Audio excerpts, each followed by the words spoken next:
예, 잘 들리십니까? 네, 잘 잘 들립니다. 들립니다.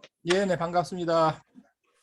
15분 동안 먼저 지금 김병환 교수님인데요. 우리 이제 협의회 식구들은 우리 협의회 정책위원장으로 알고 계시겠지만 정책위원장님은 오수길 교수님으로 작년에 바뀌셨고요. 지금 한국지속가능발전 학회장을 맡으셔가지고 굉장히 지속가능발전 기본법이라든지 제도화 과정에 역할을 톡톡히 해주고 계십니다. 우리 지속가능발전 기본법 시대에 우리 지방정부는 뭘 해야 되는지 이런 전반적인 내용에 대해서 15분 정도 발표를 해주시고 경남지속협회 박찬 처장님께서 협의회 과제를 중심으로 해서 한 15분 정도 발표를 해주시고 자유롭게 이렇게 토론하면서 제가 진행하는 가운데서 이렇게 논의를 할 수 있도록 그렇게 하도록 하겠습니다. 먼저 지속가능발전 기본법 시대 지방정부의 과제라고 하는 주제로 학 회장님이 발표해 주시겠습니다. 모두 들리지는 않지만 큰 박수로. 예, 반갑습니다. 오늘 우리 전국협의회 총회에 맞춰가지고 또 오랜만에 이렇게 전국의 우리 활동가분들 또 주요 우리 지속가능발전협의회 가족들 뵙게 돼서 반갑습니다. 아주 짧게 우리가 이제 기본법이 제정되고 나서 우리 이제 지방 정부 차원에서 어떤 일을 해야 될 것인지 간략하게 말씀드리겠습니다. 이 앞에 아마 회의 과정에서도 이 기본법에 준비하는 여러 가지 과제들을 좀 더 논의도 하고 또 그런 거에 대해서 어느 정도 서로 공감대를 형성하고 있는 것으로 알고 있습니다. 아주 간략하게 제가 정리한 걸 말씀드리면요.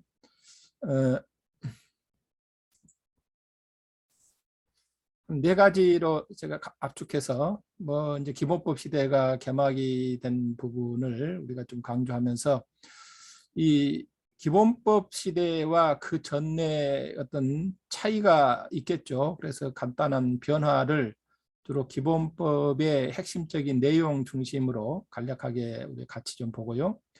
그리고 이제 우리 지방 정부들이 그동안에 이 SDGs를 중심으로 여러 가지 이 역할들을 해오고 있는데 이것을 좀 더 단계별로 어떤 식으로 하는 것이 우리가 지향하는 일종의 하나의 좀 모범 답안을 찾아가는 거냐 이런 사례를 좀 한번 같이 좀 생각해 보고 마지막으로 이제 우리가 해야 될 이제 과제들을 몇 가지 이렇게 정리를 해봤습니다.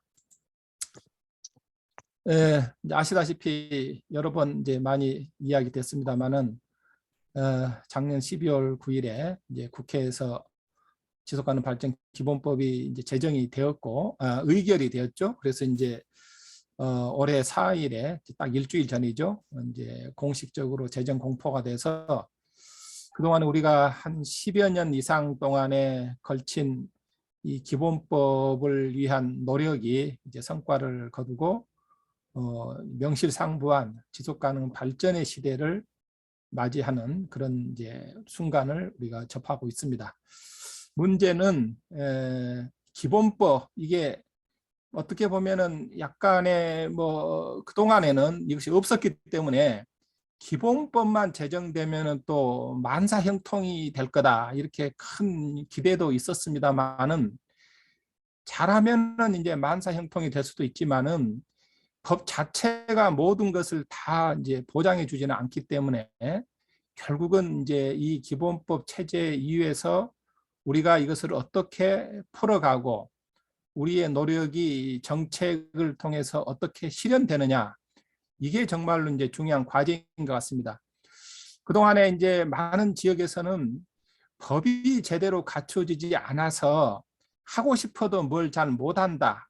예산 지원도 안 되고 조직도 좀 제대로 갖춰지지 않고 어떻게 보면은 조금 이제 주변 탓을 한 거죠. 그러나 이제는 우리가 이제 기본법이 갖춰진 상황에서 무슨 제도를 타다거나 주변의 여건을 좀 타다기는 어렵겠죠. 결국은 이제 우리의 노력이 중요한데 이 부분에 대해서 이제 올해부터 이제 본격적으로 우리의 노력이 더욱더 좀 더 구체적으로 이제 현장에서 나타내야 될 것으로 생각합니다. 그래서 이제 제가 이 표는 제가 여러 차례 많이 이렇게 좀 이제 작성해서 쓰고 있습니다만은 모두 아시다시피 이 약간의 우리의 그 과정을 좀 학습을 하고 그래서 지금 우리가 어떤 시점에 와 있는지를 우리의 지금 현 주소를 알고 우리의 어떤 과제를 찾아가는 게 좋겠습니다. 아시다시피 김대중 정부에서 2000년 8월 5일 그 아주 이제 작은 출발점은 지속가능 발전위원회 규정으로부터 출발이 되었죠. 이 규정에 의해서 김대중 정부에서는 위원회 중심으로 역할을 했었고 이게 이제 노무현 정부에 와서는 지속가능 발전 기본법이 2007년에 만들어졌었죠. 아시다시피 이 기본법 체제가 본격적으로 작동하는 준비하는 단계에서 어떻게 보면 지금처럼 이렇게 딱 그 2007년에서 2008년으로 넘어가는 그 과도기가 노무현 정부에서 MB 정부로 넘어가는 과도기가 기본법 제정이 되었다면은 지금도 이제 문재인 정부에서 다음 정부로 넘어가는 하나의 그 좀 전환기에 이 이제 기본법이 제정이 된 것은 역사적으로 좀 비슷한 그런 상황이 전개되고 있습니다. 여기서 이제 그래서 우리가 좀 이제 교훈이라면은 노무현 정부에서 기본법이 바로 이제 힘을 받지 못하고 이명박 정부에서 일반법으로 격화되었던 쓰라린 경험이 있었기 때문에 문재인 정부에서 다음 정부로 넘어가는 데 있어서도 우리가 또 어떤 노력을 하느냐에 따라 가지고 기본법의 힘이 더욱더 강력하게 나타날 수도 있고 아니면은 또 여러 가지 정치적인 그런 또 우여곡절이 또 생긴다면은 또 기본법이 뭐 형식화된다든지 유명무실해진다든지 이런 상황도 전혀 우리가 또 좀 무시할 수 없습니다. 그래서 지금 전환기에 우리가 좀 더 그 하나의 교훈을 삼아 가지고 체계적이고 좀 더 적극적으로 대응 과제를 찾아야 할 것으로 저는 생각합니다. 특히 이제 또 이제 지금 아시다시피 탄소 중립 녹색 성장 기본법이 8월에 또 제정이 되었기 때문에 어떻게 보면은 지금은 이 탄소 중립 녹색 성장 기본법과 지속 가능 발전 기본법이 보기에 따라서는 약간 또 겹치는 부분도 있고 또 어떻게 보면은 두 법 간에 그 뭐 보이지 않는 그런 경쟁 관계가 좀 될 수도 있습니다. 즉 차기 정부가 어디에 더 방점을 찍느냐, 즉 다시 말해서 탄소 중립의 방점을 찍느냐 아니면은 지속 가능 발전의 방점을 찍느냐에 따라 가지고 우리의 그 역할이나 노력이 상당히 달라질 수 있다 이렇게 보는 것입니다. 마찬가지로 지금 위원회도 이미 이제 2050 탄소 중립 위원회는 구성이 돼서 활동을 하고 있고 이것은 아마 다음 정부에도 계속 갈 것으로 생각을 합니다. 이제 우리 이제 이 기본법에 의한 대통령 소속 지속 가능 발전 위원회는 아직은 이제 공식적으로 출범이 되지는 않은 것이죠. 현재 이제 환경부 소속 위원회가 일종의 그 과도기적인 역할을 하게 되는 거죠. 그래서 이것도 이제 내년에 새 정부에 맞춰 가지고 이 지속가능 발전위원회가 얼마나 강력하고 또 어느 정도 그 명실상부한 위상을 가지고 활동을 하느냐에 따라서 지금까지 우리가 해온 노력의 그 또 결과가 많이 달라질 수 있다. 저는 그렇게 생각합니다. 그래서 이제 우리가 이 기본적으로는 이제 이 제도적인 체계가 왼쪽에 보다시피 이제 우리는 이 SDG가 상당히 키워드가 돼 있기 때문에 유엔이라는 국제 기구의 SDG를 중요한 하나의 매개로 해서 이게 이제 중앙 정부의 기본법, 지방 정부의 기본 조례 이것을 토대로 해서 우리가 이제 향후에 위원회하고 협의회 활동이 더욱더 강화될 것으로 봅니다. 이건 이제 오른쪽의 그림에서는 저는 이제 이게 가장 출발점이 되는 것이 지금 우리가 수십 년의 역사를 가진 우리 협의회의 그런 거버넌스형의 제도화, 조직화, 이게 얼마나 잘 작동을 하느냐, 이게 따라 가지고 결국은 지방 차원의 기본 전략의 수립과 이행, 또 국가 차원의 기본 전략의 수립과 이행이 이제 성공과 실패를 좌우할 것이다. 이렇게 저는 이제 생각을 하고 있습니다. 그래서 이제 좀 더 본격적으로 이 기본법의 내용을 간략하게 좀 살펴보면은 이미 이제 많이 숙지가 됐겠습니다만은 핵심적인 거 몇 가지만 말씀드리겠습니다. 이제 제4조에서 국가와 지방자치단체의 책무가 정확하게 명시가 되고, 여기에는 이제 3조에 언급된 지속가능 발전 기본 원칙을 중시하는 것입니다. 7조가 이제 국가 기본 전략을 20년 단위로 수립을 하게 하는 것이죠. 이것은 이제 5년 단위로 또 재검토 정비하는 그런 이제 그 계획을 할 수 있겠습니다. 8조에서는 이제 지방의 기본 전략이죠. 마찬가지로 20년 단위로 수립을 하고 역시 5년 주기로 재검토 정비를 하도록 돼 있고, 이 과정에서 이제 국가는 국가위원회, 지방은 이제 지방위원회가 이 계획들을 이제 기본 전략이죠, 심의하도록 되어 있습니다. 9조에서는 추진 계획을 이제 수립하고 이행하도록 되어 있죠. 이제 20년은 상당히 장기적인 기본 전략이기 때문에 그건 조금 이제 추상적 규범이 되겠죠. 5년마다 작성하는 이 추진 계획이 중앙정부나 지방정부에서 상당히 이제 중요한 실질적 정책을 반영하는, 그러니까 구체적인 정책 계획이라고도 할 수 있겠죠. 이걸 이제 얼마나 제대로 작성하느냐가 아주 중요한 과제가 될 것입니다. 그리고 이제 역시 이 추진 계획도 국가위원회든 지방위원회든 2년마다 추진 상황을 점검하도록 이렇게 되어 있습니다. 그리고 이제 15조에서는 잠깐만 제가 하나 건너뛰었습니다.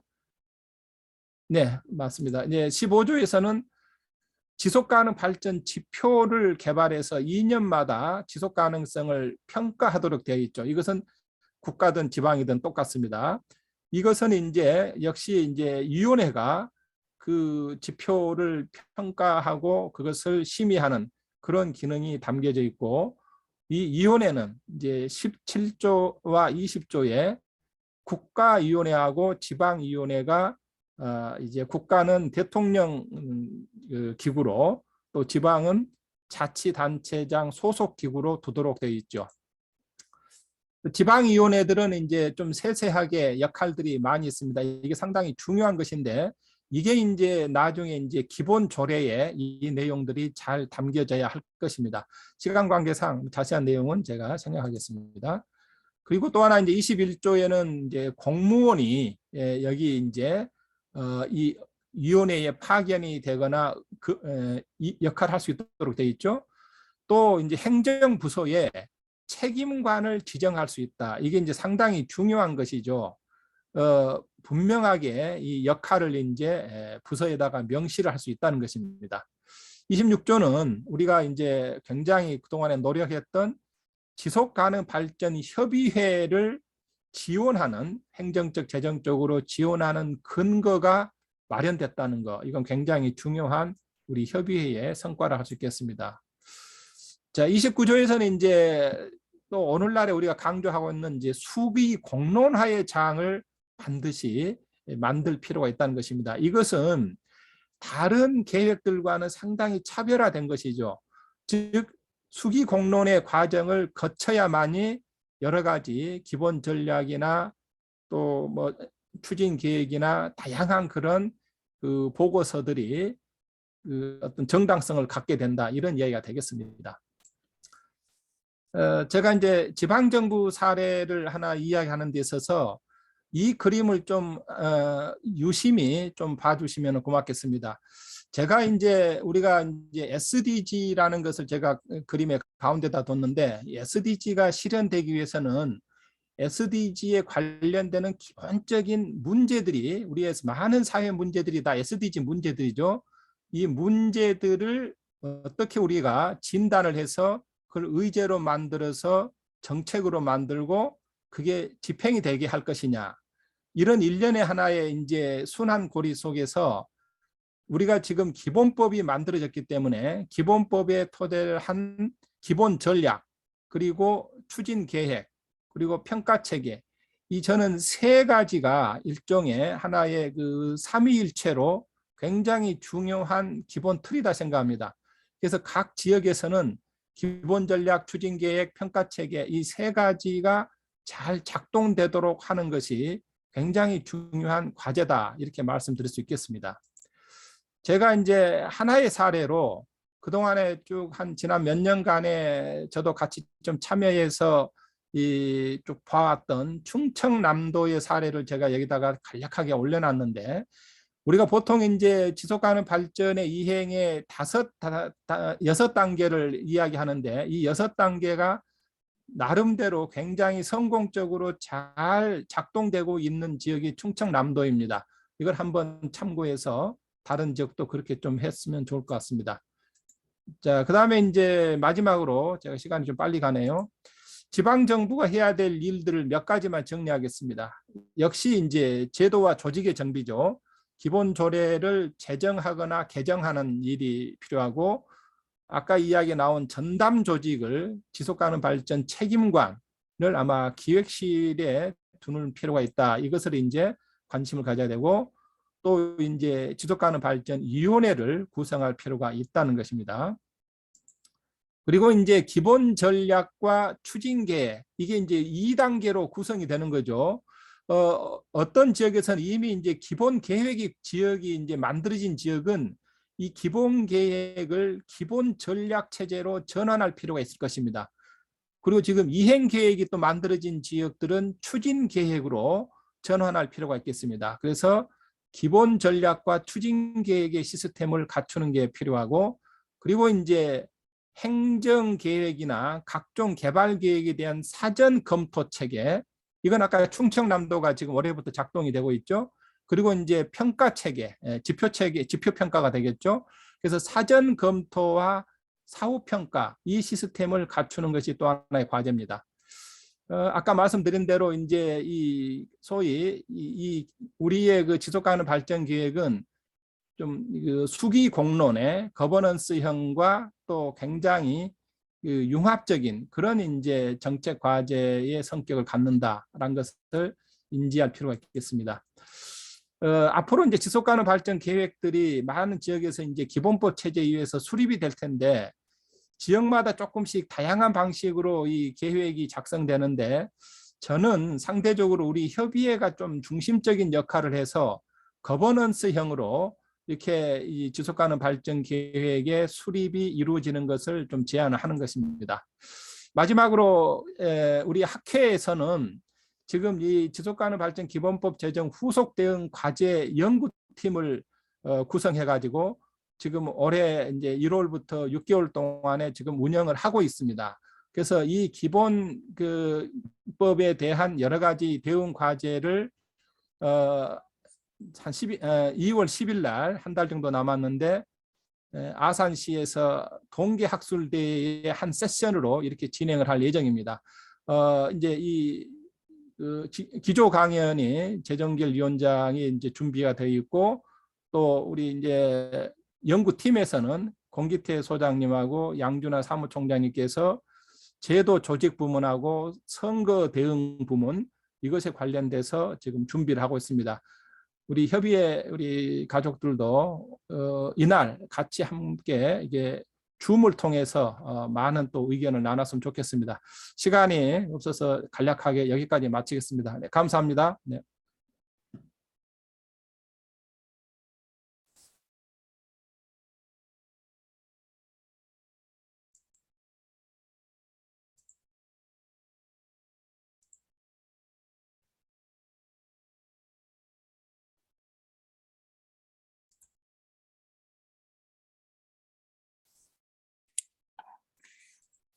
네, 수고해 주신 김병환 학회장님께 박수 부탁드리겠습니다. 질문들은 채팅창에다 해주시고요. 아마 김병환 학회장님께 자료 공유에 대한 요청이 있을 것 같아요. 왜냐하면 저희가 이제 사전 자료를 공유를 안 해드려서 이게 지금 빠른 시간 안에 하다 보니까 읽다가 이렇게 넘어가는 것들이 많아서 굉장히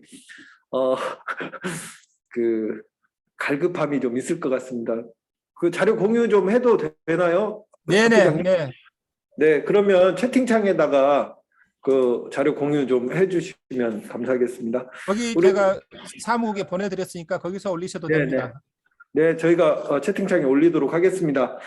바로 이어서 박찬 처장님 발표해 주시고요. 중간중간에 생각나는 질문이나 이런 것들이 있으면 채팅창에다 올려주시면 감사하겠습니다.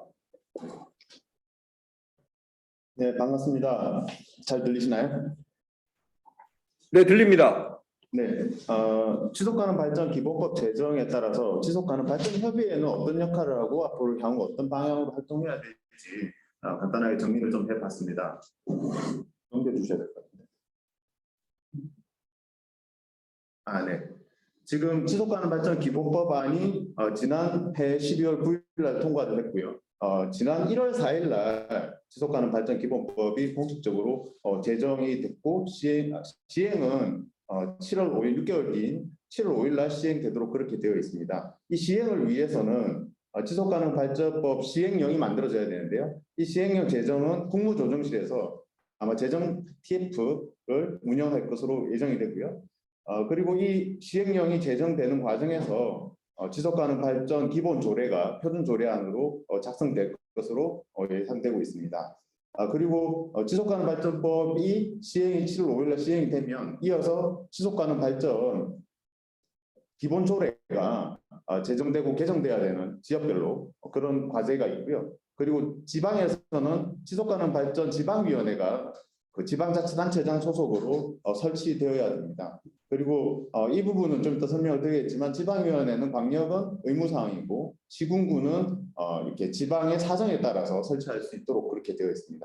그리고 지속가능 발전법에 따라서 국가위원회가 설치되도록 그렇게 되어 있는 프로세스고요. 그런데 지속가능 발전 기본 조례가 지금 빠르게 만들어져야 되는데 이 부분 앞에 말씀드린 것처럼 지속가능 발전법 시행령이 만들어지고 기본 조례가 만들어졌을 때 이게 이제 만들어지게 되는데 이게 빨리 만들어져야 되는 이유 중에 하나가 국가위원회가 60명 이내로 구성되게끔 지속가능 발전 기본법에 명시되어 있는데 거기에는 광역지자체의 지방위원회 위원장 총멸이 5명이죠. 이분들이 당연직 위원으로 구성되게끔 되어 있습니다. 그래서 결국은 지속가능 발전 기본조례, 광역단위 기본조례는 우선 빠르게 시행되지 않으면 국가위원회 구성이 어렵습니다.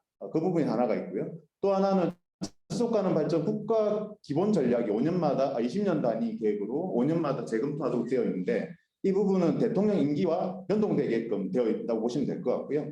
이 부분이 되려면 지속가능 발전 기본법 안에는 그 국가 기본 전략을 세울 때 지방 기본 전략을 참조하도록 되어 있습니다. 그래서 연동되도록 되어 있기 때문에 결국은 지방의 의견들이 모여서 탑다운이 아니라 상향식으로 국가 기본 전략을 수립되도록 그렇게 구성되어 있기 때문에 그 과정들이 이제 따로따로 돌아간다고는 보기 어렵겠지만 같이 동시에 이루어질 계획으로 생각할 수가 있겠습니다. 그래서 우리가 관심 가져야 될 부분은 결국은 지속가능 발전 기본 조례가 표준 조례안으로 어떤 내용들을 담길 건가에 대해서 관심을 가져야 될 것 같습니다. 우선 그랬을 때 지속가능 발전 기본법에 포함된 지방 조례의 범위와 내용을 살펴보면 앞에 이제 김병환 교수님 짧게 말씀해 주셨지만 지방 기본 전략에 대한 수립 방법 절차에 대한 사항 그리고 지방 추진 계획의 수립 변경에 대한 사항이 지방위원회 심의를 통해서 절차를 밟도록 되어 있고요. 그리고 지방 추진 계획의 추진 점검 사항 2년마다 하도록 되어 있습니다. 이 부분들은 다 지방위원회에서 심의하도록 되어 있는 사항들이고요.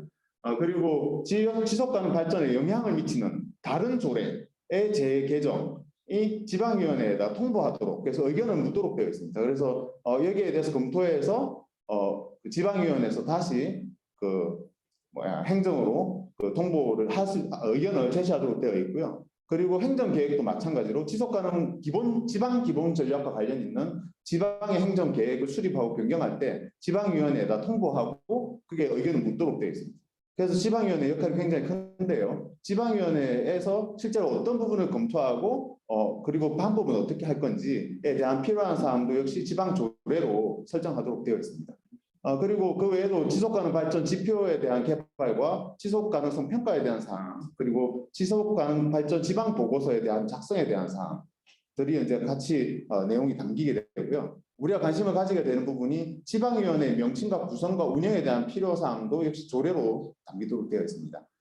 그리고 그 외에도 지속가능 발전을 모범적으로 실천하는 사업자나 민간단체를 인정하는 제도에 대한 부분도 명시되어 있습니다.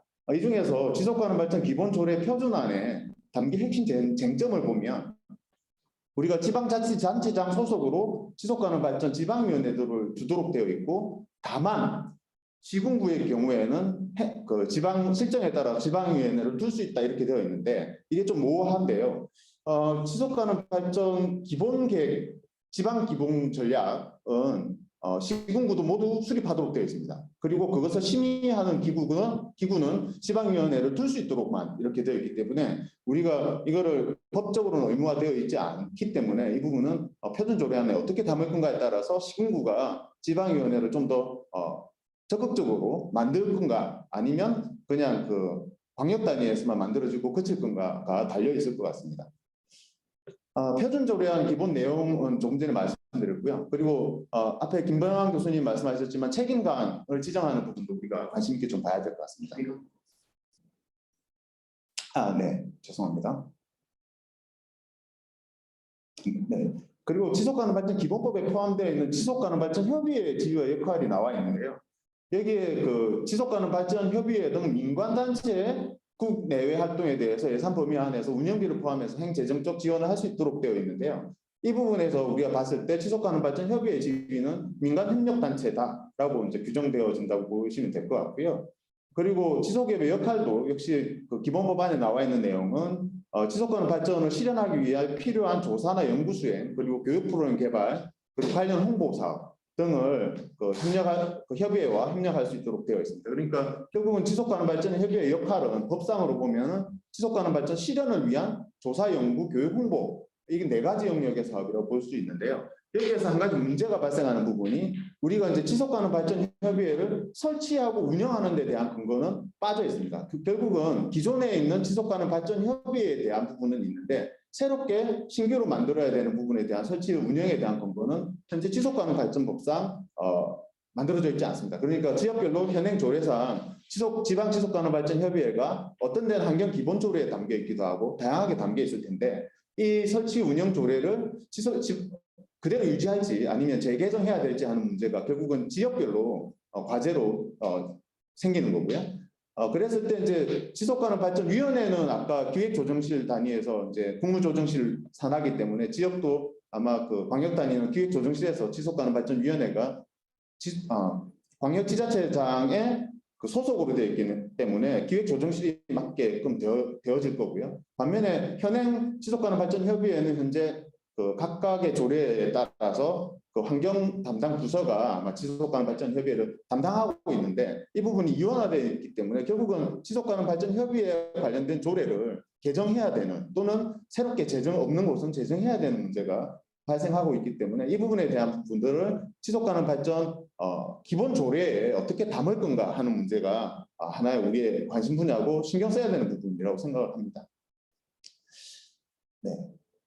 그랬을 때 우리가 그 지속가능 발전 협의회 2022년의 활동 방향을 이제 제가 좀 말씀을 드리면 우선은 지속가능 발전 기본 조례 표준안을 구성할 때 지방의 의견들이 최대한 많이 담기도록 우리가 목소리를 내야 되는 부분이 있습니다.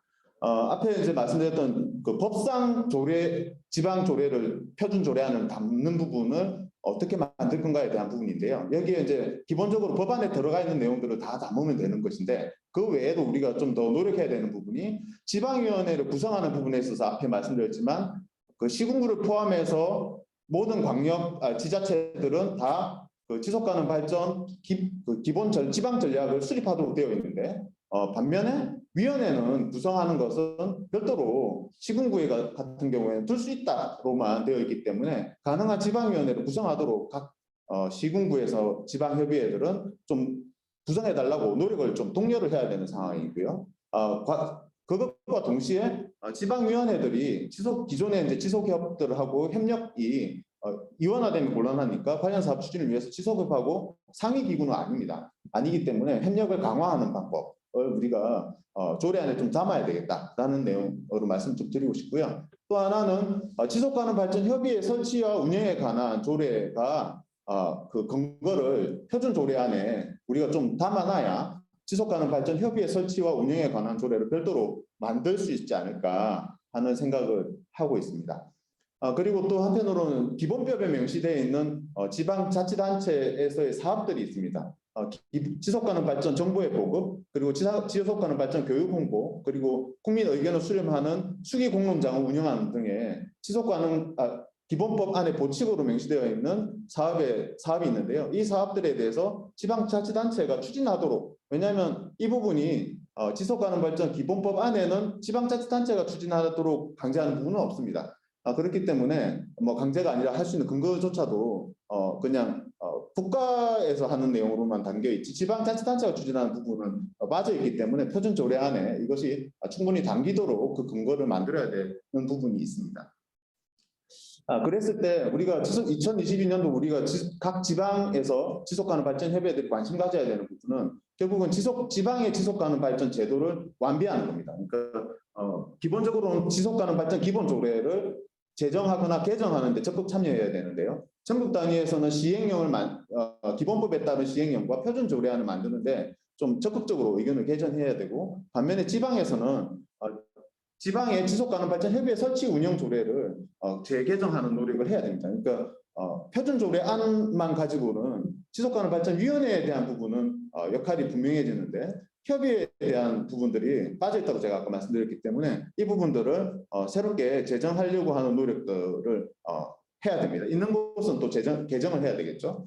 그리고 두 번째는 지속가능 발전 책임관 지정에 대한 부분인데요. 특히 이 부분에 광역도시도의 경우에는 이 부분들이 기획조정실에서 책임관을 지정할 수 있도록 좀 노력을 해야 될 것 같고요. 특히 지속가능 발전 업무에 이해가 높은 공무원이 지속가능 발전 책임관으로 지정될 수 있도록 의견을 개진해야 되는데요. 저희 경남 같은 경우에도 이제 이게 기획조정실로 가면 좋은 게 아니라 기획조정실 안에 그동안에 수십 년간 지속가능 발전 업무에 대한 이해가 높은 저희는 환경정책과죠. 환경정책과가 별도의 지속가능 발전 책임관의 역할을 가지고 기획조정실로 들어가는 것을 저희는 생각을 하고 있습니다. 아마 다른 광역시도도 그렇게 좀 접근하면 어떨까 좀 제안을 해보고요. 그리고 지속가능 발전 지방위원회가 많이 걱정도 하고 걱정한 곳도 있을 것 같습니다. 왜냐하면 위원회와 협의회 역할이 뭔지 계속 얘기가 나올 텐데요. 지방위원회는 사업을 할 수가 없습니다. 그러니까 심의하는 심의기구고요. 사업을 할 수 있으면 국가위원회는 사업을 할 수 있지만 지방위원회는 사업을 할 수 없기 때문에 관련 사업, 결국은 지방의 지속가능 발전을 실현하는 역할은 협의회가 해야 되는 부분입니다. 그러니까 협의회가 지속가능 발전위원회와 상호 보완적이기도 하고 독립적인 관계를 유지하는 게 좀 필요하고요. 부산에서도 얼마 전에 제가 얘기 좀 들었는데 위원회하고 협의회가 현재 있습니다. 부산 같은 경우에. 그런데 그 간에 이렇게 의견이 상충되는 부분이 있어서 좀 고민하고 있는 부분들이 있더라고요. 결국은 지방위원회를 어떻게 구성하고 운영하는가에 대해서 협의회가 적극적으로 참여하고 의견을 개진해야 제대로 된 지방위원회가 역할을 할 수 있지 않을까 하는 생각을 해봅니다. 그리고 두 번째는 우리가 해야 될 역할 중에 이제 제도를 완비하는 부분도 있지만 구체적으로 그러면 지방 의제를 발굴하고 해결하는 과정에 있어서 중심에 서야겠다. 이 부분에 있어서 이제 주변에서 얘기하는 게 우리가 문제 해결 플랫폼이 지역에 좀 많은 문제를 해결하고 있죠. 근데 이 부분은 지역 문제 해결 플랫폼 같은 경우에는 지역민이 지역 문제에 참여할 수 있도록 하는 플랫폼의 역할을 하고 있지. 지역 문제를 지방자치단체가 정책적으로 문제를 발굴하고 이것을 정책에 반영하고 실현하도록 하는 것으로는 하고 있지 못합니다. 그렇기 때문에 지방의 기본 전략에 대한 실행 의제를 발굴하고 그 기본 전략만 수립하는 것이 아니라 그것을 달성하는 데 필요한 구체적인 지역 문제를 발굴하고 그에 대한 노력들을 기획하는 부분에 있어서 지속가능 발전 협의회가 역할을 해야 된다고 보고요. 이 과정에서 수기공로자 과정을 거치면 좋겠다 생각을 하고 있습니다. 저희 경남의 예를 들면 그린 뉴딜 아이디어톤이나 지역 문제 발굴 챌린지 위크 등을 통해서 지방에서 수립하는 지속가능 발전 목표 또는 지방 기본 전략에 대해서 어떻게 그것을 실현하기 위해서 필요한 세부 사항들에 대한 의제들을 발굴하고 사업으로 만들고 정책으로 만들 건가에 대한 내용들을 진행을 하고 있는데요. 이 부분이 저희 전국에 있는 지속가능 시군구를 포함한 지방 지속가능 발전 협의회가 해야 될 역할이다. 저는 그렇게 좀 생각을 하고요. 두 번째는 이 문제를 발굴했으면 해결해야 되잖아요. 이 해결을 위한 광범위한 사업 네트워크를 구축할 필요가 있습니다. 그것을 위해서 지역 문제 해결 플랫폼도 좋고 또는 공익활동 지원센터나 그 외에도 다양한 중간 지원 조직이 각 영역별로 목표별로 있지 않습니까? 우리가 뭐 성평등 문제는 성평등과 관련된 지방 중간 지원 조직이 있을 것이고 또는 사회적 경제와 관련된 중간 지원 조직도 있고 여러 가지 중간 지원 조직들이 있는데 이 중간 지원 조직들이 지방의 기본 전략을 이행하는 데 있어서 실행 의제 해결에 참여할 수 있도록 사업적 협력 네트워크를 구축하는 게 필요하다 이렇게 좀 말씀을 드리고 싶고요. 또 한편으로는 그동안의 환경부서의 그 중심에 맞춰서 우리가 일을 해왔기 때문에 사회 경제적인 부분의 네트워크가 다소 좀 우리가 많이 약한 부분이 있습니다. 그렇기 때문에 사회 경제 부분에 대한 네트워크를 강화할 필요가 있겠다 이런 말씀 좀 드리고요. 또 한편으로는 우리가 탄소중립위원회하고의 차별성이 결국 문제 해결의 주체로서의 지방의 역할 또는 주민의 역할을 우리는 강조할 수밖에 없을 것 같고요. 그랬을 때 우리가 지속가능 발전 협의회가 강점을 가지려면 문제 해결의 주체로서의 주민 역량과 주민자치에 우리가 좀 적극적으로 나서야 되겠다. 그래서 주민자치회 등의 주민자치 조직과의 협력적 관계도 강화하고 지역 문제 해결을 위해서 주민의 역량과 지속가능 발전 교육을 결합하는 방법을 고민해야 될 것 같습니다. 네, 마지막으로 모니터링과 평가에 대한 노하우를 우리가 지속가능 발전 협의회가 가져야 되는데요. 지속가능 발전 지속 가능성에 대한 평가를 우리가 2년마다 한 번씩 보고서를 통해서 하게 돼 있는데 지방 지속 가능성 평가와 또는 한편으로는 지속 가능 발전 지방 보고서에 대한 모니터링 사업이 하나가 있을 것 같고요. 또 하나는 제도와 계획에 있어서 지속 가능 발전과 관련 있는 조례의 개정과 제정 또는 지방 행정 계획의 수립 변경에 대해서 지방위원회에다 검토하도록 되어 있는데 이 검토하는 데 대해서 의견을 내고 분석하는 게 위원회에서 할 일이긴 하지만 평상시에 협의회가 여기에 관심을 가지고 목소리를 낼 수 있는 준비를 하고 있어야 위원회와의 관계에 있어서도 협의회가 제대로 위원회가 설 수 있도록 역할을 할 수 있지 않을까 이렇게 생각을 해봅니다. 또 세 번째는 지속가능 발전 지표의 개발인데요.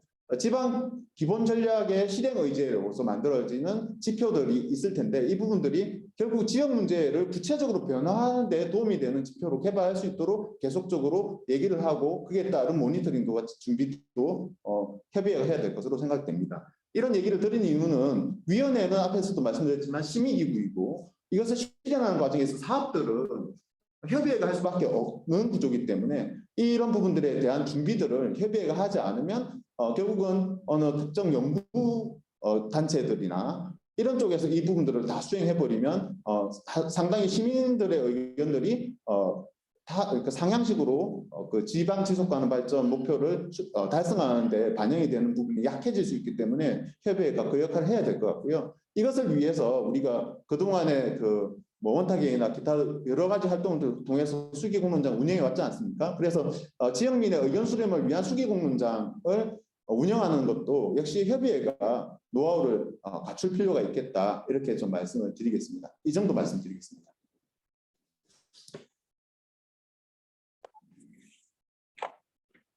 네, 감사합니다. 우리 협의회가 해야 될 과제에 대해서 아주 체계적으로 정리를 해주셔서 좀 눈에 보이는 것 같지 않습니까? 뭔가 제도와 대응 관련해서 또 모니터링 관련된 내용, 그다음에 의제를 실행하는 기구로서의 그 협의회 체질 개선, 이 세 가지 부분을 딱 정리를 해주셔서 구체적으로 좀 보이기는 하는데요. 어떻게 해갈지 이제 해야 될 일들이 많은데 오늘 지금 이제 김병완 학회장님이 큰 틀에서 쭉 설명을 해주셨고 박찬 차장님이 협의회와 관련된 내용들 중심으로 말씀을 해주셨는데요. 자료는 지금 그 두 개 자료 모두 우리 채팅창을 통해서 공유를 해주셨습니다. 우리 총회 때보다 더 많은 분들이 참석하고 계시는데 끝까지 참석하신 분들에 대한 선물이라고 생각하시고 지역에서 잘 활용해 주시면 감사하겠습니다.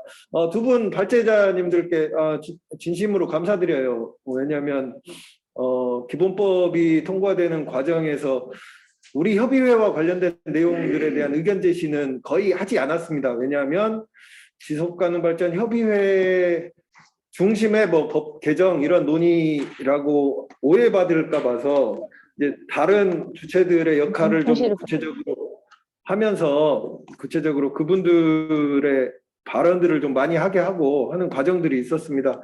그래서 이제 시행령 제정 과정도 그 표준 조례 관련된 내용들에서 또 의견들을 좀 제시하고 해야 될 것 같은데요. 오늘 이제 토론 들으시고 지금 채팅창에는 특별하게 의견 주신 분은 없으신데 혹시 질문하실 내용이나 이런 부분에 대해서 조금 더 이제 좀 빠져 있다라고 생각되는 보완해 줄 의견이나 아니면 덧붙일 의견들이 있으시면 좀 자유롭게 말씀을 해주시는 걸로 하시죠. 일단 채팅창에는 아까 공무원 책임관 지정에 대해서 그 화성 국장님께서는 그런 사람이 어디 찾을 수가 없다 이런 의견 제시하셨었는데요. 뭐 지역별로 다들 똑같은 그 생각들을 가지고 있을 거라고 생각합니다. 자유롭게 좀 의견 좀 나누시죠. 저희가 뭐 지정을 하거나 토론자를 그 사전에 섭외하거나 하지 않았습니다. 아니면 시키도록 하겠습니다. 지금 그 음소거 해제하시고 발언하실 수 있는 거죠, 전체 다. 네. 의견 주실 분 일단은 다른 분들 의견을 생각하시는 동안 우리 박노찬 처장님께서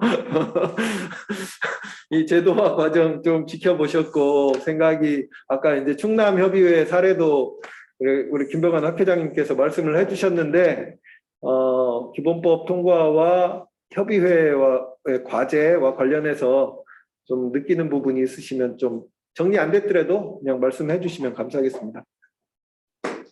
영통한 일을 하다가 당황스럽습니다. 네, 아마 그 제정된 이후에 협의회의 어떤 책임과 역할이 굉장히 좀 더 커질 것 같고 그런 부담감들이 좀 많이 있습니다. 특히나 이제 로컬 SDG에 대한 부분에서 이제 협의회가 해야 될 일들이 많은데 행정과의 어떤 협업 관계들을 어떻게 가져갈 건가가 굉장히 고민스럽지 않을까 싶어요.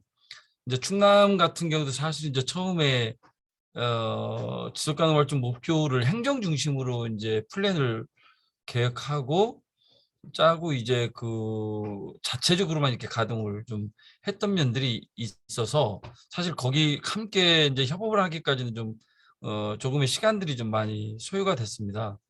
근데 이제 저희 같은 경우에는 이제 그 재작년 말부터 사실 이제 행정하고 같이 협업을 하면서 지속가능 발전 목표에 대한 부분, 지표에 대한 점검, 또 이행 체계에 대한 점검들을 이제 같이 하는 구조가 됐는데 아직도 그런 부분들이 그 완전하지 못한 상황들이거든요. 그래서 아마 협의회가 그동안에는 이제 자체적으로 목표를 설정하거나 지표를 설정하거나 뭐 이렇게 하면서 그 했던 분들이 좀 많이 있는 것 같은데 그 행정과의 관계들을 어떻게 갖고 같이 협업 체계를 어떻게 그 개선해서 만들 건가라고 하는 고민들을 앞으로 좀 더 많이 해야 되지 않을까 싶은 생각이 듭니다.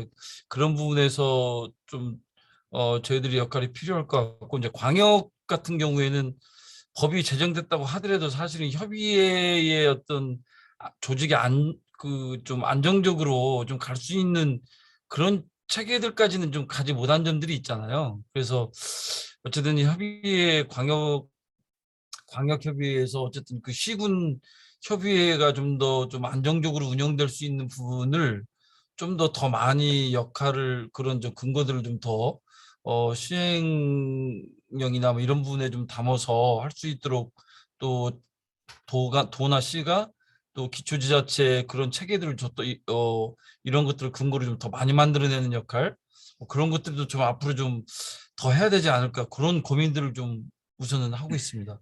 네.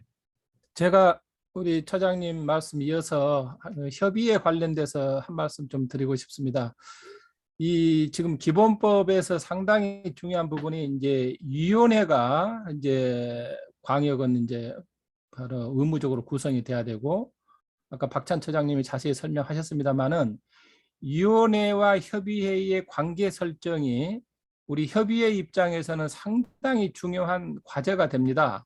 이것은 사실 20년 전에 그때 법이 만들어질 때도 이 문제는 똑같이 나왔습니다. 그때 제가 이제 지방 그 지속가능 발전 이행 뭐 추진 지원 단장 이런 성격으로 2007년에 제가 그때 활동을 했었거든요. 이 문제가 똑같이 나왔는데 그 상황에서 협의회들이 지금 전국에 제가 보면 협의회들이 구성되고 운영되는 형태들이 굉장히 제각각입니다. 가령 어떤 지역은 말 그대로의 협의회의 구조로 오픈된 구조로 돼 있는 데도 있고, 어떤 지역은 협의회가 위원회 비슷하게 뭐 2년 임기식으로 해가지고 폐쇄적인 위원 중심으로 협의회가 운영되는 것도 있습니다. 그런 협의회들이 즉 폐쇄적 2년 임기의 위원 중심으로 운영되는 협의회들은 전부 다 재조직화가 이루어져야만이 위원회와의 여러 가지 역할이나 그 위상이나 상호 협력 관계에 있어서 차별화가 되고 또 분명히 협의회의 정체성을 확보하게 되는 거거든요. 그래서 저는 우리 전국에 이제 지금 현재 많은 협의회들이 과연 우리 협의회는 이 기본법 체제의 시대에 맞는 협의회의 구조와 내용을 갖추고 있느냐, 이거에 대한 진단과 재조직화를 위한 노력이 저는 굉장히 중요하다. 이게 재조직화가 되지 않으면은 자칫하면은 이 협의회가 위원회와의 관계 속에서 이상한 그런 이제 또 어떤 성격으로 이렇게 이해가 돼가지고 행정에서는 위원회가 있는데 협의회가 왜 필요해? 이런 말이 나올 수가 있습니다. 현재 그렇게 위원회 비슷하게 운영되고 있는 협의회들은 전체적으로 재조직화가 필요하다. 이 말씀 꼭 드리고 싶습니다. 네. 네, 대전입니다. 예, 대전에서 말씀드리겠습니다. 저는 한 두 가지 정도 보고 있는데요. 하나는 그 지방정부 민선이 이제 출발할 때마다 그 지방자치단체장이 새로운 거버넌스를 꾸려나갑니다. 뭐 대전 같은 경우는 올해 같은 경우는 뭐 세대전위원회라든지 이런 걸 통해서 지속협이 이제 거버넌스 그 역할을 했었는데도 불구하고 그러한 새로운 그 지방단체장 산하에 그런 거버넌스 체계들이 계속 만들어지고 있는 것들도 하나의 좀 제가 볼 때는 위협적인 요소라고 좀 생각이 들고요. 또 하나는 뭐 광역 같은 경우는 많은 센터들이 생겼습니다. 그러니까 사회적 자본 지원 센터라든지 혁신 센터라든지 그리고 지역 문제 해결 플랫폼이라든지 보면 거의 비슷한 역할을 하는데 이러한 그 센터들 간에 지속협 포함해서 다양한 중간 지원주들 간에 어떠한 역할들을 할 것인지 아니면 어떻게 조정해야 될 것인지 이런 것들이 분명 필요하다고 보고요. 지금 일들이 많이 겹치고 다 보면 사회적 문제 해결을 위해서 활동을 하기 때문에 그 부분에 대해서 우리가 어떠한 정체성을 가져야 될지도 좀 더 심도 있게 고민해 볼 필요가 있다고 생각합니다. 네. 네, 고민해 볼 필요가 있다고만 하지 마시고 답을 좀 주시면 좋을 것 같습니다. 이후에 지금 논의하는 걸. 예, 지금 대전에서는 제가 알기로는 우리 모르게 그 뭐지요? 용역을 하는 것 같기도 해요. 그러니까 지금 많이 생겨버린 이 센터를 어떻게 이렇게 조정할 것인지도 내부적으로 좀 논의를 하는 것 같습니다. 그래서 지역에서는 이제 중간 지원 조직 네트워크를 만들어서 그런 것에 대해서 좀 고민을 하고 있는데, 그런 것들도 이제 산적해 있는 다양한 이 센터들을 어떻게 정리해 나가느냐, 아니면 어떻게 각자의 역할을 나누어서 일을 진행하느냐도 지금 중요한 것 같아요. 네. 네. 그 화성도 위원회와 협의회가 운영되고 있는데, 화성 이 기본법 통과되고 나서 어떤 게 준비되고 이런 의견이 있으시면 짧게 발언 부탁드리겠습니다.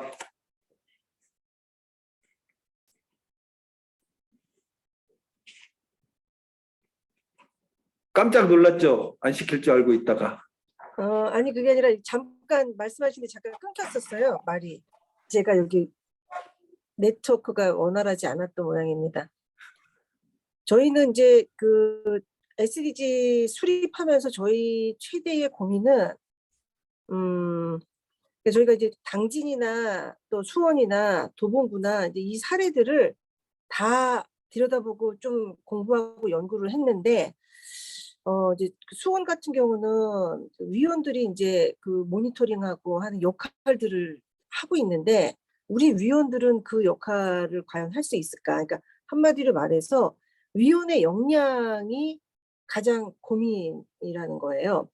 그러니까 위원의 역량이 뭐 역량이 떨어진다라는 얘기가 아니라 SDG에 대한 이해가 다 똑같지 않는 상태에서는 뭔가를 이렇게 같이 이 지표에 대한 모니터링을 하고 그걸 평가하고 하기가 쉽지가 않을 거라는 그런 판단이 들더라고요. 그 과정을 통해서.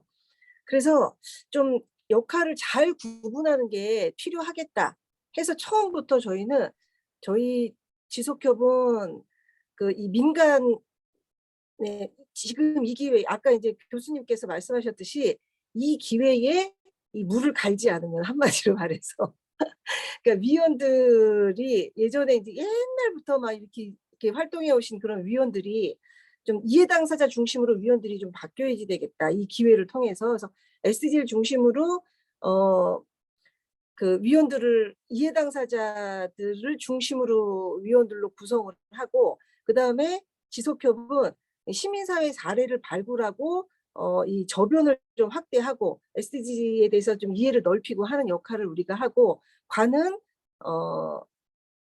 이거를 이제 이행하고 모니터링하고 뭐 이런 이제 그 지표를 관리하고 하는 역할을 하고, 그다음에 민하고 관이 같이 공동 평가단을 만들어서 2년에 한 번씩 평가하는 방식으로. 그래서 그 관에서 그 이행 계획을 수립하고 그 이행 과정들을 그 과제들을 관리하고 하는 일은 위원회가 하고, 지속협은 시민사회를 지원하고 SDG를 확산하고 교육하고 하는, 그 시민들을 지원하는 활동으로 그렇게 역할 부분을 좀 조금 했습니다, 저희 같은 경우는. 네. 감사합니다. 그 예전보다 이제 달라진 부분은, 우리가 전에는 우리가 사례를 가지고 있다는 것 같아요. 협의회와 위원회가 협업하고 있는 사례들도 있고, 지속가능 발전 목표를 이미 수립해가지고 모니터링까지 하고 있는 곳도 있고, 또 지금 김병환 학회장님이 아까 발표에서도 말씀하셨지만 지속가능 발전 이행 시스템에 대해서 우리가 제안한 그 바이블처럼 갖고 있는 그 이행 매뉴얼도 우리가 가지고 있고, 그래서 그런 부분들이 노하우가 많이 있어서 우리가 어떤 방식으로 정리하고 이런 식으로 가자라고 그 국가 지속가능 발전 이행 시스템에다가 의견 내는 게 굉장히 중요할 것 같다, 이런 생각이 들고요. 그 제주 회장님 잠깐만 기다려 주시고요. 우리 그 지방정부협의회에서도 단체장님들이 굉장히 고민이 많으실 텐데, 우리 그 지방정부협의회 사무국장님 짧게 의견. 네, 일단 저희가 지금 굉장히 중요한 포인트인데, 이 법이 제정되는 과정에서는 오늘 이제 김도환 교수님도 와 계시지만은 그 지속협, 그 지지협, 학회, 기업 협의 여러 주체들의 좀 목소리들이 잘 반영이 됐다, 이런 의견도 있습니다만, 실은 전에도 한번 운영위원회 때 말씀드렸습니다만 그동안 지역에서 20년간 정말 어려운 여건 속에서 활동했던 우리의 어떤 그런 힘들이 이제 어떤 그 시민들의 인식과 맞닿으면서 이 법이 전 통과됐다. 가장 큰 힘은 거기 있다고 생각을 합니다. 중요한 부분들은 이 과정에서 저희는 좀 속된 말씀을 드리면 좀 저희의 이제 몫을 잘 찾아야 된다고 생각을 하는데 저희의 몫이 방금 말씀드린 대로 20년 동안 저희가 현장에서 가지고 있는 어떤 고민들, 지방정부와의 어떤 그 파트너십에 대한 고민, 또 시민사회 안에서의 또 어떤 그런 네트워크의 고민 이런 것들이 오늘 여러분들이 말씀하셨습니다만 그런 역량들이 이제 적재적소에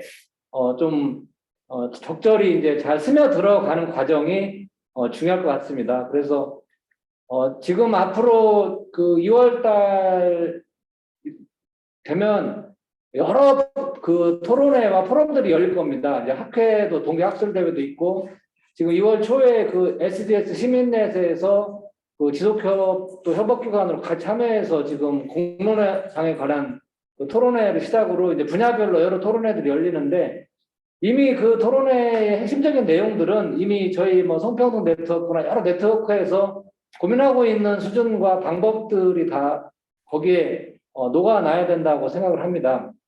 그래서 뭐 어려운 얘기보다는 그런 향후에 이제 앞으로 2월 달 대선 전까지 이런 토론회가 굉장히 많이 열리는데 좀 바쁘시고 힘드시더라도 적극적으로 참여를 하셔서 의견도 좀 제시를 하시고 오늘 나왔던 이런 얘기들이 실은 저희 현장에 깊은 고민들을 갖고 있는 분들한테는 많이 공감이 되지만 이 정책을 기획하고 또 조정하시는 분들한테도 굉장히 좋은 귀중한 얘기가 될 것 같습니다. 그래서 그런 부분에 협조를 좀 많이 부탁드리겠습니다. 네, 우리 제주협의회 상임회장님이십니다. 김태훈 회장님께서 의견 요청하셨습니다. 의견 말씀해 주시죠. 짧게, 네, 안녕하십니까. 짧게 말씀드리겠습니다. 지속가능발전기본법이 제정될 수 있었던 것은 우리 협의회가 있었기 때문이고 협의회 활동이 있었기 때문입니다. 아마 지속가능발전기본법이 제정됨으로 인해서 기존 우리 협의회 역할이 많이 달라질 것으로 기대됩니다. 하지만 지역으로 가게 되면 좀 전에 말씀하실 때 지속가능발전협의회가 조례 명칭에 명기된 형태의 조례 제정 말씀도 해주셨는데 표준안이 정부에서 마련하고 있다고 말씀도 하셨습니다. 아마 많은 지자체에서는 그 표준 조례안의 내용을 모토로 해서 전개할 수밖에 없는 상황이 될 수 있을 겁니다. 물론 지역의 역량에 따라서 지속가능발전협의회가 명기된 그런 조례로 제정될 수도 있겠지만 이미 중앙정부 계획으로 지속가능발전 조례 표준안을 마련한다고 했기 때문에 이 표준안 조례에 지역의 지속가능발전협의회가 어떤 식으로 구성 운영되고 지방위원회 관련 역학관계라든지 서로 협업관계라든지 이러한 내용을 정리해서 이미 표준안 속에 지속가능발전협의회의 역할이 보다 곤고하게 이렇게 자리 잡을 수 있도록 사전에 대응하고 노력하는 것이 필요하다고 생각합니다. 이상입니다. 네, 감사합니다. 꼭 필요한 의견 주신 것 같습니다. 당연히 이제 그렇게 해야 될 부분이라고 생각하고요. 네, 시간이 뭐 무한정 있지 않아서 일단 최병조 부처장님이 발언 요청하셨고 우리 운영위원장님도 그 갖고 있는 생각이 있어서 들어보시고 두 분 발표하신 분들도 짧게라도 이제 정리하실 시간이 포함해서 45분까지는 좀 마무리를 하려고 생각하고 있습니다. 네, 최병조 처장님 의견 좀 주십시오. 네, 고맙습니다. 짧게 말씀드리겠습니다. 지금 제주 회장님 말씀하신 거를 먼저 말씀드리고 싶었는데 먼저 얘기해 주셔서 고맙고요.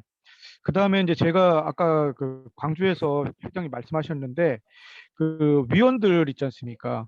위원을 어떻게 선출하고 어떻게 임기가 어떻게 되고 이 부분들도 함께 전국이 통일이 되지 않으면 굉장히 어려울 것 같습니다.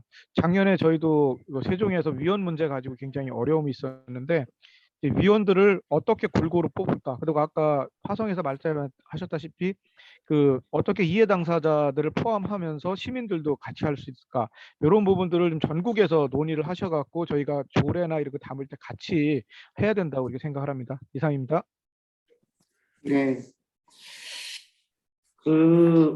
저는 그 향후에 이제 방향과 관련된 얘기하고 하나는 고민의 지점이 있어서, 조례 개정과 관련해서 그 얘기 두 가지만 좀 하고 싶은데요. 하나는 그 각 지역별로 아마 지속가능 발전과 관련돼서 지금까지 활동을 하면서 제도적으로 준비를 일정 부분 해서 진행을 하고 있는 지소기업이 있을 것 같고, 새롭게 법령에 따라서 이제 조례에 대한 고민이 생겨서 이제 지금 준비하는 데도 있고 이렇게 되게 복잡하게 얽혀 있겠죠.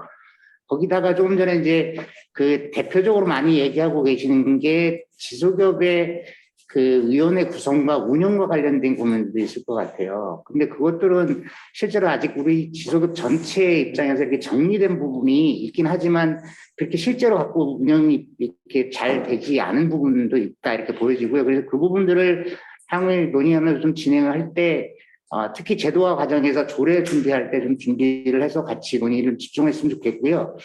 또 하나는 그 법령 예산에 따라서 지소기업의 정체성을 보면 아까도 잠깐 발표를 하셨는데 그 민간협력단체로서 이제 명시화되어 있는 거죠. 법령에 보면. 그래서 그 민간협력단체로서의 지역에서 지소기업의 정체성을 가지고 있느냐 이런 고민을 가져야 될 것 같다는 생각이 들고요. 그 안에 그래서 좀 전에 말씀드린 대로 위원회 구성도 이제는 그 시민들 누구나 이렇게 참여하는 방식이 아니라 좀 더 이렇게 그 아까 우리 화성의 그 남기령 국장님 말씀하셨는데 이해 관계자그룹을 어떻게 여기에 참여시켜서 할 거냐라고 하는 건데 그게 이제 그 지역에 가보면 다양한 그 관련돼 있는 이해 관계자 그룹들이 이제 활동을 하고 있거든요. 지금 활발하게 활동하고 있기 때문에 아마도 그 관련된 네트워크 체계를 잘 운영해 주셔야 할 것 같습니다. 그래서 그런 측면에 좀 고민을 필요할 것 같고, 그리고 이제 그 법령 이후에 이제 표준조례안이든 조례가 만들어질 때 저는 하나가 고민이 되는 게 그렇게 해서 정체성이 어느 정도 지역에서 지역기업이 그 민간협력단체의 기능 정체성을 확보하고 있을 상황과 아닐 때가 좀 다를 것 같은데 어떤 거냐면 지소기업이 위원회를 구성하는 것까지는 법령에 따라 지역의 의지에 따라 단체장 의지에 따라 구성을 할 수 있을 것 같아요. 근데 이제 남아있는 게 뭐냐면 현실적인 문제인데 사무국의 문제거든요, 결국. 그러니까 사무국이 이게 법령에 따른 지속가능발전위원회를 구성하고 거기에 준하는 그 민간협력 단체로서의 지속가능발전 협의회를 구성하게 될 텐데 그러면 그 사무국의 기능과 역할을 누가 할 거냐 이런 문제가 남거든요. 왜냐하면 이게 법령으로 오게 되면 시가 아까 잠깐 우리 그 박찬 처장님께서 거기에 설치 운영 조례 이렇게 그를 지속가능발전 협의회 그 갖고 있는 운영과 관련된 걸 그렇게 가지고 갈 때 그게 옳은 그 조례냐 이 고민이 필요하거든요. 왜냐하면 설치 운영을 누가 하게 되냐면 그 단체장이 하게 돼 있는 거거든요. 그러면 이게 행정사무로 가는 가능성이 크다. 그러면 사무국이 지금 하고 있는 운영되고 있는 사무국이 사무처가 그러면 기존에 갖고 있는 그 시의 중간 지원조직인 센터의 기능과 역할로 갈 가능성도 크겠다. 그래서 이 좀 그거에 관련돼 있는 분석을 좀 해볼 필요가 있을 것 같아요. 안 그러면 시가 우리 그 협의회는 구성하되 법령에 따라 그러면 실질적으로 사무 업무를 시가 센터를 든 중간 조직을 둬서 그걸 사무국이라는 명칭을 두고 운영할 수도 있기 때문에 그 부분은 반드시 치밀하게 검토하지 않으면 조례 만들 때 되게 오차하게 잘못 그 운영될 가능성이 크기 때문에 그 부분까지 같이 고민을 해서 이번에 그 준비할 때 그 과정들을 함께 나누고 공유했으면 좋겠습니다. 네, 그 말씀하실 분들이 많이 하고 싶은 의견들이 많이 있을 걸로 생각합니다. 저희들이 지금 사업계획에도 포함되어 있고 지방정부 협의회 사업계획에도 포함되어 있는 게 상반기에 지속법 기본법 설명회를 통해서 지속법이 지방정부에서 어떻게 적용되어야 하는가라는 것을 권역별로 이렇게 좀 토론회를 하려고 생각하고 있고, 뭐 총회나 뭐 그 각종 회의, 지역별 협의회에서 요청하시는 이런 설명회 자리들을 갖고자 합니다. 그 자리에서 좀 더 구체적인 내용들은 좀 의견을 나눌 수 있도록 하고, 두 분 오늘 이제 정리하는 발표를 정확하게 좀 해주셨는데요.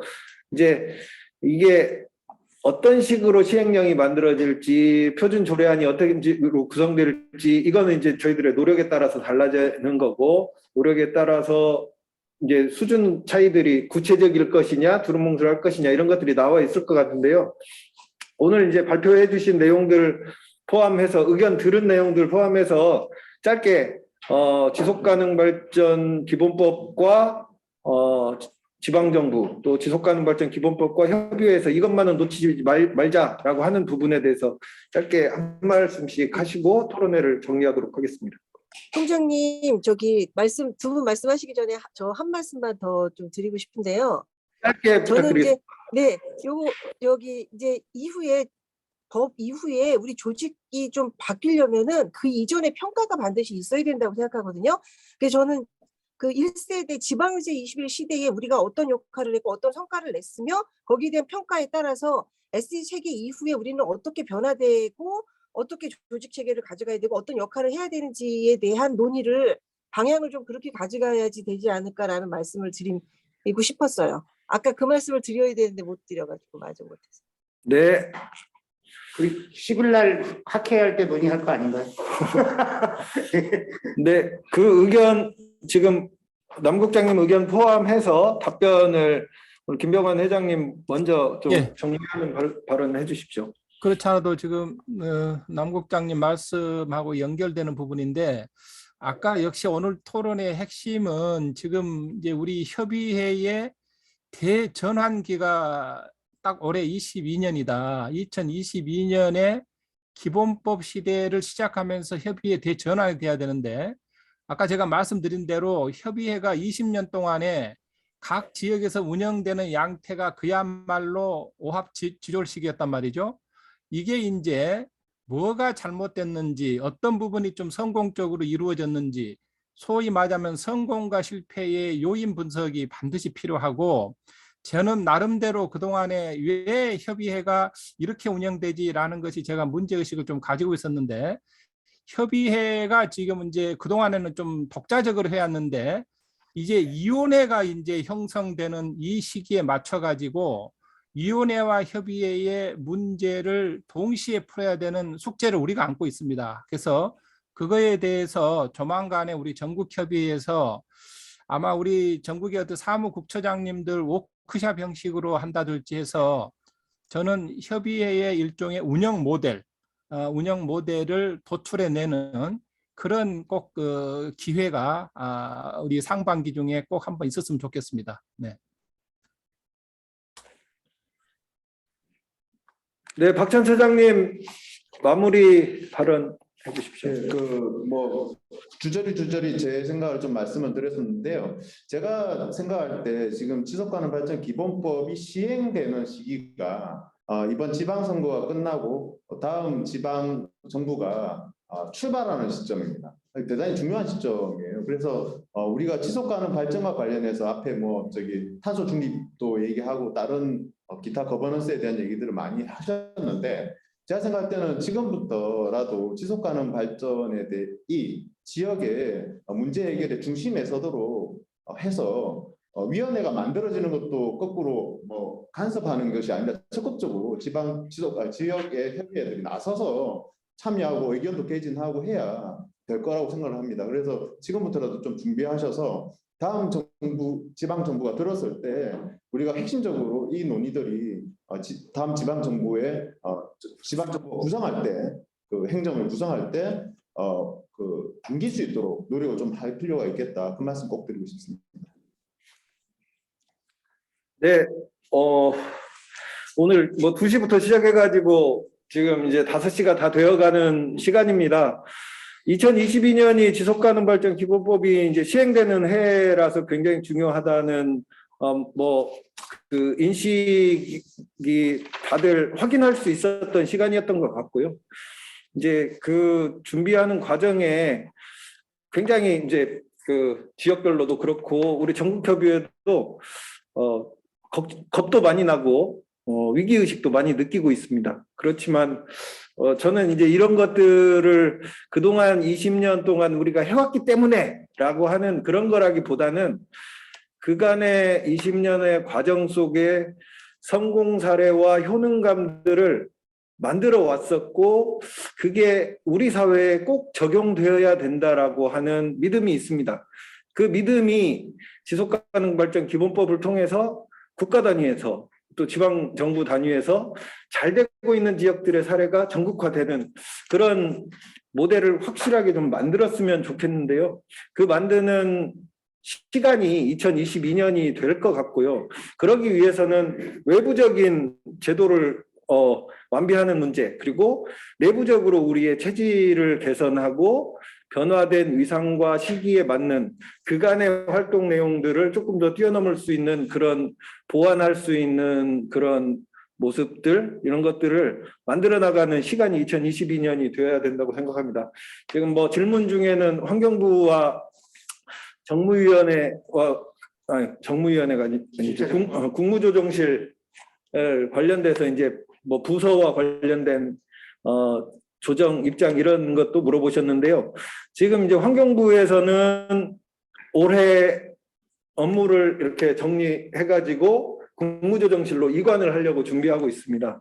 이제 국무조정실에서는 지속위의 사무는 맡아서 하는 건데 지속협에 대한 사무에 대해서 이해도가 어떤지는 저희들이 정확하게 확인하지 못하고 있습니다.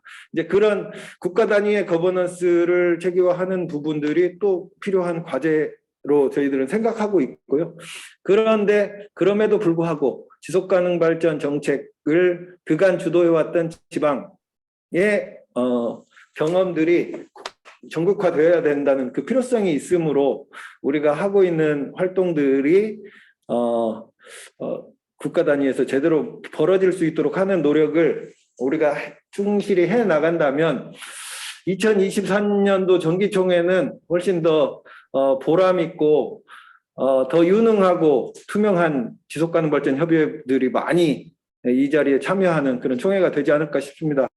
오늘 1부, 2부, 3부 해서 장시간 참여해 주신 지역의 회장님들 그리고 대의원님들께 감사드리고 마지막 발표를 해주신 두 분 발제자들께도 감사드리고 관심 가져주시고 모두 힘을 모아주시면 2022년이 좋은 한 해가 될 거라고 믿습니다. 모두 감사합니다. 이상으로 모두 마치도록 하겠습니다. 네, 수고하셨습니다.